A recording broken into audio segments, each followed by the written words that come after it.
Hi guys, as we get closer to the election day, the levels of tripe you're going to hear from either the Tories or their supporters in the media is going to be cranked up to 11. So the Jeremy Vine Show regular Mike Perry claimed that introducing VAT on private schools is the politics of envy. He also claims that a school that he went to, which has wonderful facilities, makes them available to the poor from time to time, and this is a good reason to protect these businesses from applying VAT. This whole narrative is presented in a way that a future Labour government wants to ban private education. No, they're talking about VAT. But don't let facts get in the way of scaremongering.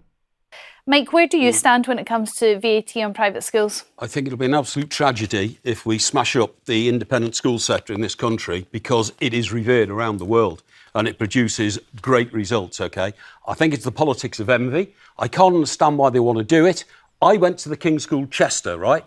And I only went there because I got a scholarship paid for by the bursaries in the school, OK? My dad sold brushes for Addis. He couldn't afford to send me to a private school, but I got a fantastic education. I'm now an Old King's Scholar. I contribute to the bursaries, which today provide places for children whose parents would not be able to pay for them for that standard of education. I think it's pernicious, and I think it's the politics of envy, because what I'd prefer is them to concentrate on improving the state education system, not deliberately trying to smash up another system, which is private education, which is very efficient and gives great opportunities to children. My school as well, the King's School Chester, lets all the facilities that it has there, a swimming pool, playing fields, lets them be used by other schools in the area. Charitable status too? It has charitable status, absolutely, because this is not just a VAT raid. They're going to remove the business rate relief, aren't they? Because they're charitable status. So it's a really... No, I think charitable status is staying. I'd remove it, but I don't think Labour's going to take it away. The business rate relief is going, isn't it? Yeah, which is 100 million. But I think you'll find... I can't understand it. I bet you half of the front bench of Labour have sent their kids to private schools. Yeah. OK.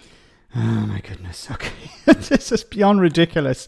Like, first of all, this guy is an advertisement for private education. Jacob Rees-Mogg is an advertisement for private education. Boris Johnson is an advertisement for private education. Well, then, if these are the advertisements, then perhaps we should actually ban private education, because if this is what it produces, Mike Perry, Boris Johnson, Jacob Rees-Mogg and others, then maybe we should actually ban private education, because, as you know, garbage in, garbage out. So, of course, the narrative here is, look, they provide facilities also for poor people from other schools. Then shouldn't you be advocating for state schools to have swimming pools and football fields and stuff like this as well? No, you're not advocating for that. You're advocating to protect these businesses, because that's what they are at the end of the day. They're businesses. Labour is not talking about banning private education. They're talking about bringing in VAT on fees. Now, isn't it funny, whenever we talk about, for example, people on benefits or people struggling, people going to food banks, the response from people like Mike Perry and the Conservatives and their supporters is, well, you need to pull yourself up with your bootstraps. You need to work harder. You need to take on a second job. Get a side hustle like Uber or delivering food or whatever. You need to cut back on Netflix. You need to stop drinking. You need to stop smoking, things like this. If you do all these things, you can save money and you can get by. Why should the state help you out? But when it comes to private education, no, this needs to be protected. How dare a Labour government suggest that they would introduce VAT on these businesses? If they're charities, then that's a different thing. But they're not charities in the real sense of a charity. They're businesses. And when it comes to private education, there's a two-tier system. There is the state schools, which are not getting enough money. They're literally crumbling. And there's the private education. And it seems that people like Mike Perry and Boris Johnson and Jacob Rees-Mogg, when their kids go to these schools, they don't give a crap about state education. They want these private schools protected. They say, well, we need to invest more. Well, then, as soon as you talk about, well, let's increase taxes to fund state schools, they say, no, we don't want higher taxes. We want lower taxes.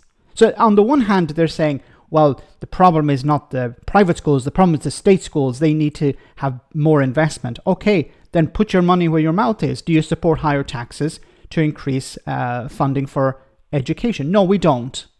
So they don't want more money for state schools, but they want private education protected. Once again, I think these people like Mike Perry and others are a great example, a great advertisement for the banning of private education. But when it comes to this politics of envy, it's like, well, the poor people, they want to have what we have. Well, why can't we have a society where all children have access to facilities like swimming pools and football fields and high quality training and tuition and technology in their schools? Why can't we have all a level playing field? No, there has to be an unlevel playing field. There has to be a two-tiered society. Why? I think these are the questions that need to be asked, not whether it's a good idea to introduce VAT on private education. Why is private education a thing? Let me know in the comment section, guys, what you think. As always, your comments are greatly appreciated. Thanks a lot.